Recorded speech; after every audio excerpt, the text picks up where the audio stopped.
There's something called a reverse sneeze. Do you know what that is? Yes. I know what a reverse sneeze is because my dog did it. I've written about it, which, by the way, I got rid of. What is that? Backward sneeze.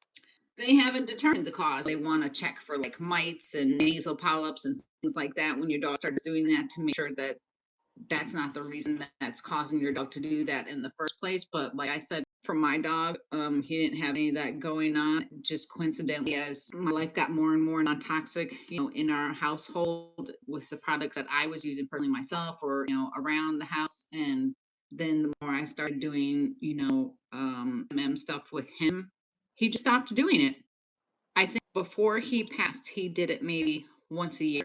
So with that condition, you can pinch their nose, not hard to hurt them. You just want to close off their nostrils to get them to open their mouth, Okay. and it will help stop that.